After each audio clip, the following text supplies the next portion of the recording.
It was just like a little boxing match, but it was like life-changing, right? And so y'all know who Mike Tyson is. And at this point, like Mike Tyson had never lost a fight. He grew up like in a bad neighborhood.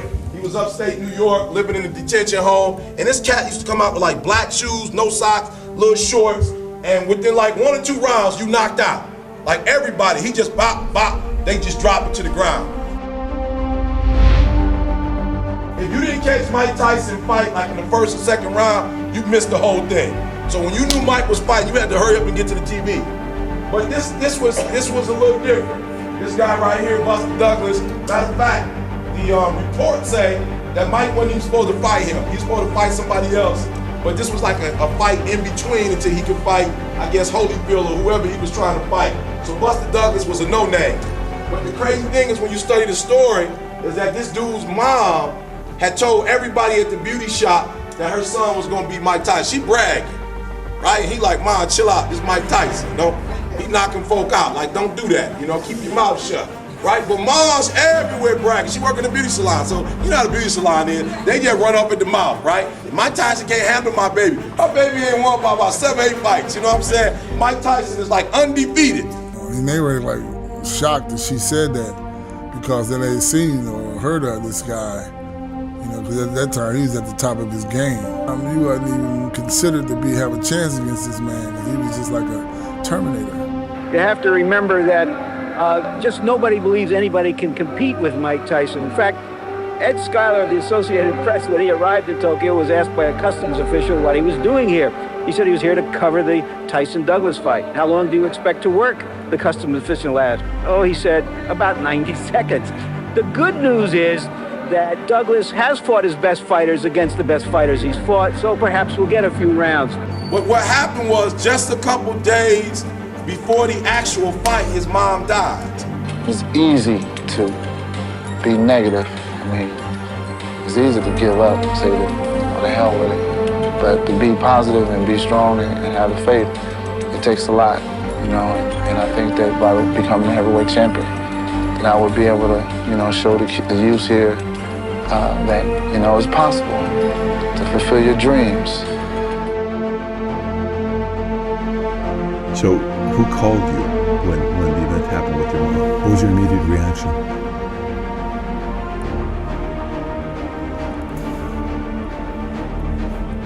It was my mom.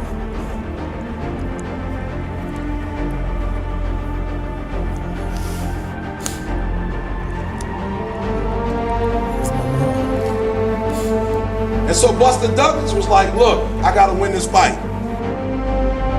His record, 29 wins, 4 defeats, 1 loss, 1 draw, with 19 wins by way of knockout.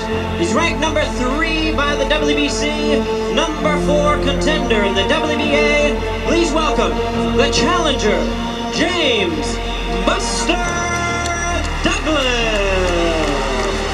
And his opponent, the defending champion on my left, really needing no introduction the world over. Buster Douglas is a conventional fighter who likes to work behind a stiff left jab. Break! Break! Get him off on you, Buster. Get him off on you. Get him off on you, baby. Get off on you, baby. Get him, baby. Get him, baby. I'm surprised to see Buster moving so well. I mean, I think the weight has made a difference in his. So Mike Tyson knocked my man out. Nobody in the history of boxing, when Mike knocked you out, nobody gets up. Nobody gets up. This dude get to about 8, 9, he like kind of just like, you know, barely up. My man was like, are you straight? Can you go on? Because I'm telling you, Mike about to knock you out. He was like, I'm good. I'm good, I can do it. I got this one. Right? So he gets up, they fighting again. And then I don't know what happened, but somewhere around the 10th round, my man Buster Douglas does what no fighter has ever done in the history of Mike Tyson fight. He knocks Mike Tyson out.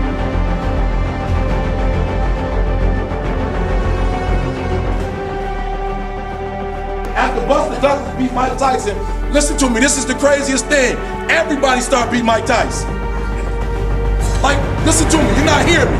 Nobody could beat this guy until Buster Douglas proved he could get beat. The reason he knocked you out in the first 5 is because he don't have no stamina. And if he can't get you in 5, he can't get you. And all you gotta do is outlast it. There's some things in life that all you gotta do is outlast it. You ain't gotta swing, you ain't gotta be going through it. You just gotta learn the secret of how can I survive these next couple rounds. Because if I can get past this, then I can knock him out. And they asked Buster Douglas at the end, they say, how in the world did you beat Mike Tyson? He said, because I promised my mama before she died I was gonna beat him. 3 seconds in round number 10, the winner by way of knockout, the new heavyweight champion of the world, James Buster Douglas.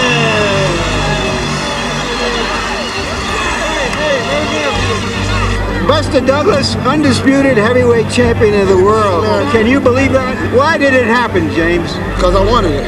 Why? Why did you win this fight that nobody on the planet gave you? His mother. In what way? God bless her heart.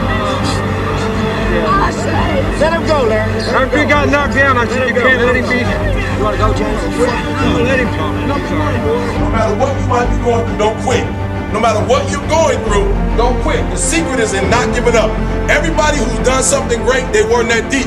What they had was resiliency. They had the ability to bounce back. That's what they had. So all the greats, they didn't quit. No matter how impossible your situation may seem, stay on course. I guarantee you cannot pass it if you quit. I guarantee you're gonna fail, but you don't know what's gonna happen if you keep going. I've never heard anybody say, my goal is to be a loser. I've dreamed of being in second place my entire life. Everybody wants to be number one. Everybody wants to be the best. Everybody wants to succeed. Everybody wants to have, to be, and do what they feel they've been called to do. The challenge becomes that most of us, when it's time to do what beasts do, we don't do it. What will you do with your pain? Will you let it break you or will you let it redefine you? And one of the things I tell people is, I outlasted the pain. I outlasted the pain. I need you to get in beast mode and stay in beast mode.